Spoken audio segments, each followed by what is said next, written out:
The town of Ilupeju sat quietly between three ancient hills and a winding river that shone like silver under the moonlight.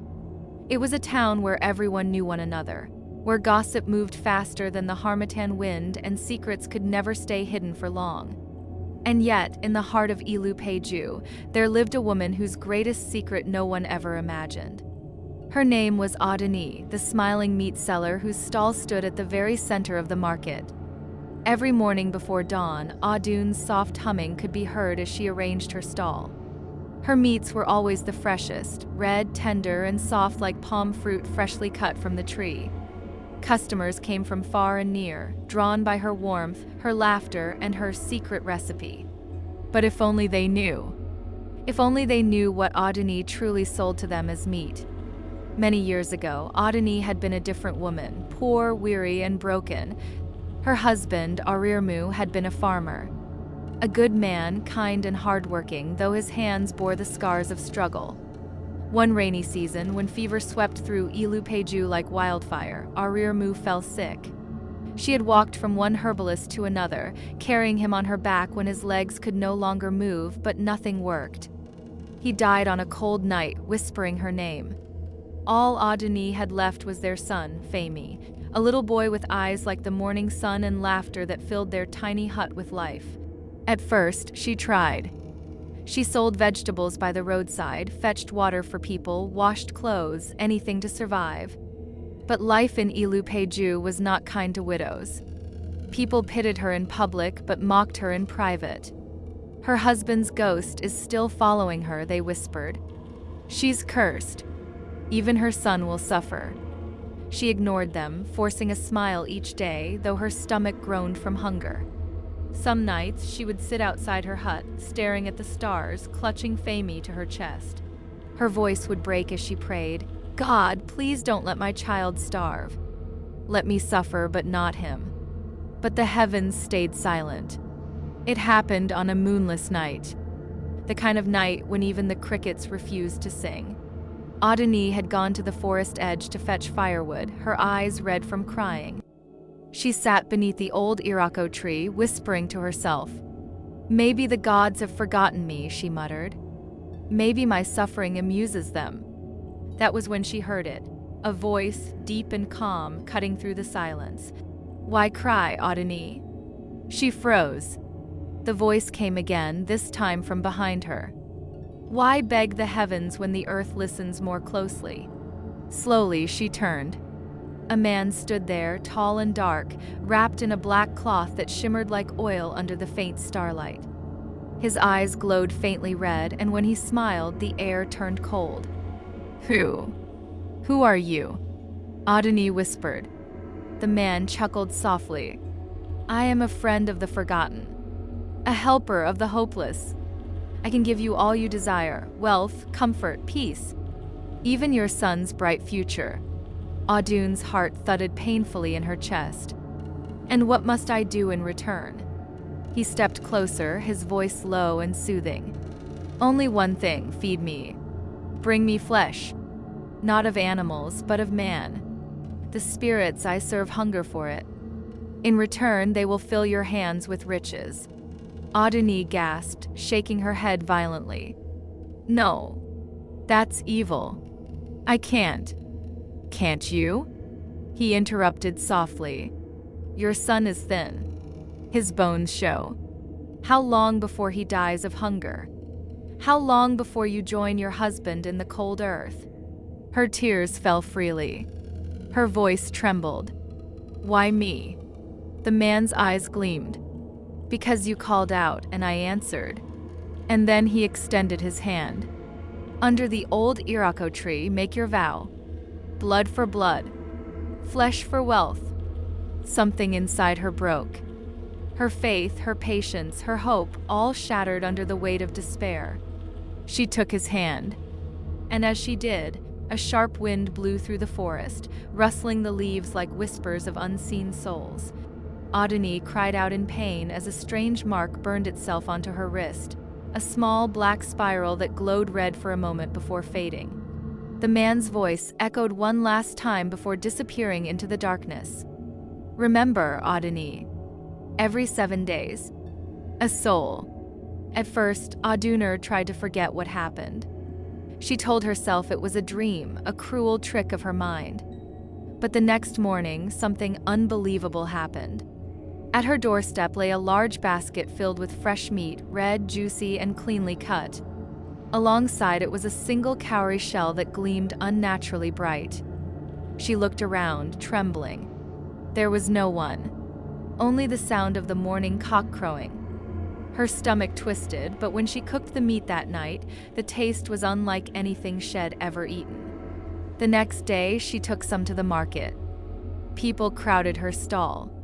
"Mama Femi, this meat is soft. Ah, it's cheaper than others too. Give me more before it finishes."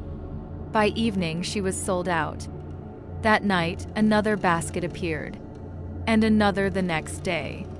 Soon, Adunni became the most popular seller in Ilupeju. She bought new wrappers, painted her hut, and even sent Femi to school in town. People praised her. The same neighbors who mocked her now greeted her with smiles. "Adunni, God has finally remembered you," they said. But Adunni knew the truth. And every time she counted her coins, she felt the mark on her wrist burn. It was after the third week that the voice returned, not in the forest this time, but inside her dreams. "You owe us," it hissed. "You have eaten from the basket of blood, yet you give nothing in return." Adunni woke with a start, her heart pounding. The next day, she found another note beside the basket. "The spirits are hungry. Bring flesh by midnight. The old Irako awaits." Her body trembled. She tried to resist. But that night, her son Femi fell suddenly ill, shivering, coughing, his body burning like fire. She cried and begged.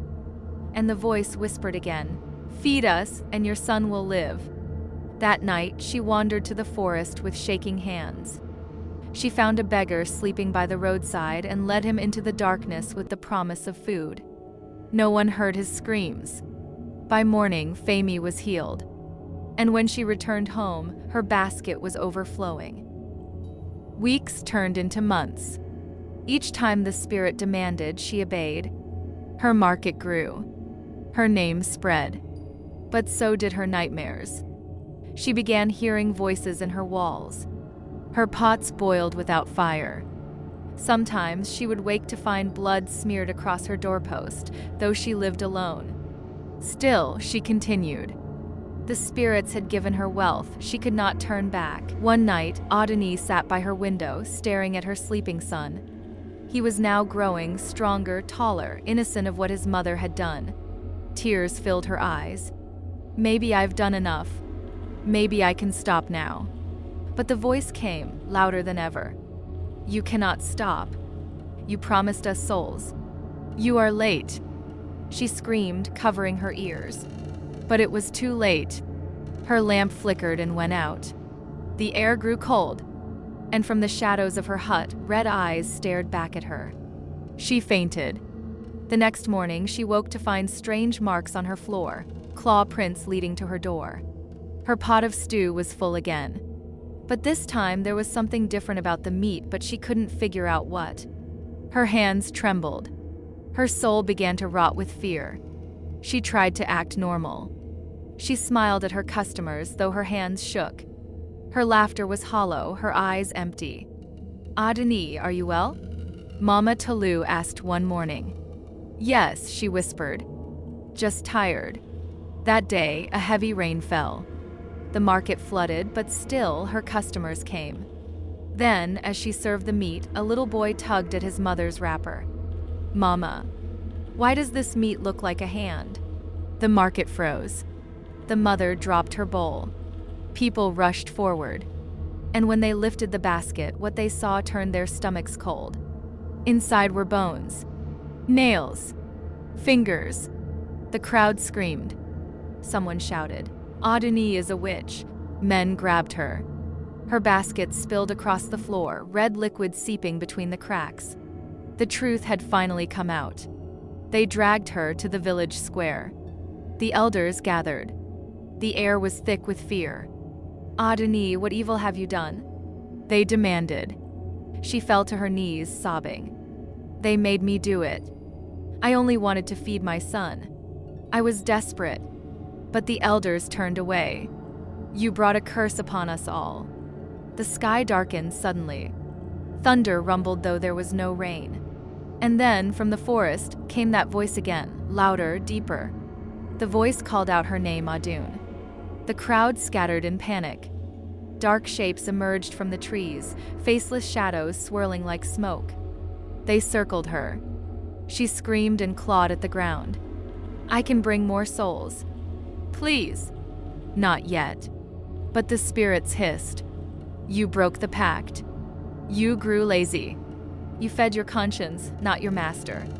And in one sweep they took her. Her scream echoed through the hills, fading into silence.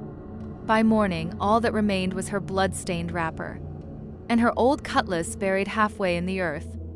After that night, Ilupeju was never the same. The market where she sold meat became deserted.